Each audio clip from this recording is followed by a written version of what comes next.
আজকে জাতীয় নাগরিক কমিটির একজন কি বলা হয় যে নেতাই আমরা বলতে পারি এই মুহূর্তে আহ্বায়ক যিনি নাসির উদ্দিন পাটোয়ারি, নামটা চিনেন তো?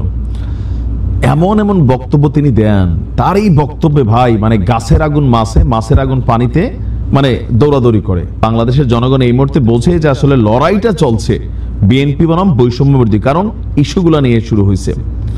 আজকে বলা হচ্ছে সংস্কার প্রক্রিয়ায় বাধা দিলে ঠিক শেখ হাসিনার মতন পরিণতি হবে। তো শেখ হাসিনার পরিণতি কি হয়েছে? পতন হয়েছে, বাংলাদেশ ছেড়ে পালাইতে হয়েছে, রাইট? বিএনপি তো ক্ষমতায় নাই, তো যেহেতু ক্ষমতায় নাই তাদের পতন হওয়ার সুযোগ নাই, পালানোর সুযোগ আছে, পালানোর মতন পরিস্থিতি তৈরি হতে পারে। নাসির উদ্দিন পাটোয়ারির এই বক্তব্যকে ঘিরে এই মুহূর্তে মিডিয়াতে আবারও তোলপাড়। সে বলছে যে বিচার প্রক্রিয়া ও সংস্কার প্রক্রিয়ায় যদি কেউ বাধা দেয়, তো কে চাচ্ছে না বিচার আর সংস্কার ইস্যুতে একটু বিপরীত ভূমিকা রাইট নাও, পরে চাচ্ছে? এটা হচ্ছে বিএনপি। জামাতও বলছে আগে সংস্কার জরুরি, তাহলে আর কোন দল নো, বলছে তাদের পরিণতি হবে শেখ হাসিনার মতন। আর এই জন্য বৈষম্য বিরোধী ছাত্র আন্দোলনের সবাইকে আবারও প্রস্তুত থাকার আহ্বান জানিয়েছেন জাতীয় নাগরিক কমিটির আহ্বায়ক নাসির উদ্দিন পাটোয়ারি। তিনি বলছেন ৭২-এর সংবিধান দিয়ে এই দেশে বহুদলীয় গণতন্ত্র সম্ভব নয়, তাই গণপরিষদের মাধ্যমে ফ্যাসিবাদ বিরোধী সংবিধান প্রয়োজন। আপনার গতকালকে একটা প্রতিবাদ সমাবেশ হয়েছিল March for unity and justice শিরোনামে। তো তিনি বলছেন দেশের সংকট সমাধানে আমাদের ঐক্যবদ্ধ হয়ে গণপরিষদ নির্বাচনের দিকে হাঁটতে হবে। গণপরিষদ নির্বাচনে যে সংবিধান তৈরি হবে সেখানে ২৪-এর গণঅভ্যুত্থানে যেসব শ্রমিক শহীদ হয়েছেন তাদের কথা থাকতে হবে, মায়েদের কথা থাকতে হবে, নারীদের কথা থাকতে হবে। তিনি বলছেন যে প্রাইভেট বিশ্ববিদ্যালয়ের সহযোদ্ধারা, পাহাড়ের সহযোদ্ধা, সমতলের সহযোদ্ধা, আমরা সবাই এক হতে হবে। মুজিববাদের একদলীয় সংবিধান থেকে বের হয়ে আমরা বহুদলীয় সংবিধানের দিকে যাত্রা করি। আবার ওই সমাবেশেই একজন বলছেন এই দেশে মুজিববাদ জিয়াবাদ কোনো কিছুই রাখবো না, থাকবে না। সেটা আলাদা ভিডিও দিছি, দেখে নিন।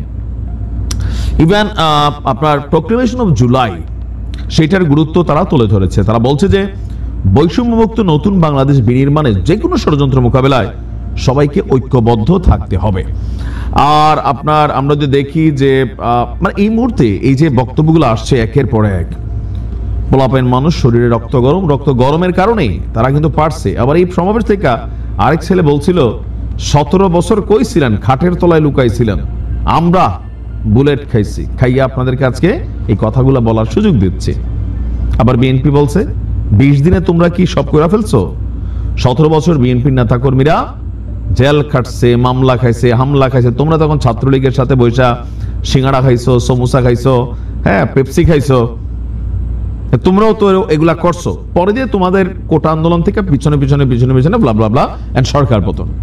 এই যে পাল্টাপাল্টি বিরোধী বক্তব্য কার জন্য কল্যাণ করেছে? আওয়ামী লীগের জন্য।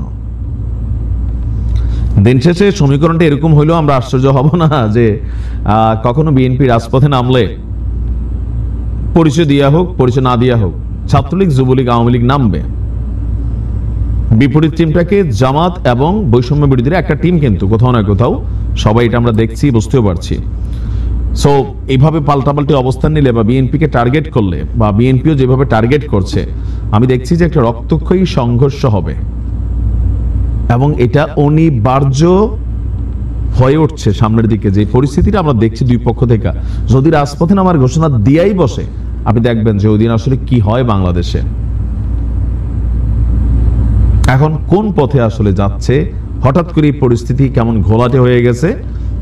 দুই একজন ছাত্রের কয়েকটা কথা, আবার বিএনপির নির্বাচন ইস্যুতে অনড় অবস্থান, যে সংস্কার এত বেশি দরকার নাই, কোন রকমে করে দিয়া দেন। ছাত্ররা মনে করছে যদি এখন দিয়েই দেয়, এই জীবনে এই দেশে আর সংস্কার হবে না। ইভেন তাদের জীবনের নিরাপত্তা নিয়ে তারা ভয় মানে শঙ্কিত, তাদের যে জীবনের লড়াই। ছাত্ররা গতকালকে সমাবেশে বলছিল যে আমাদের তো ভাই মানে দেশ ছেড়ে পালাইতে হবে। তারা বিএনপির উপর আস্থা রাখতে পারতেছে না, যার কারণে বলতেছে জিয়াবাদও চাই না।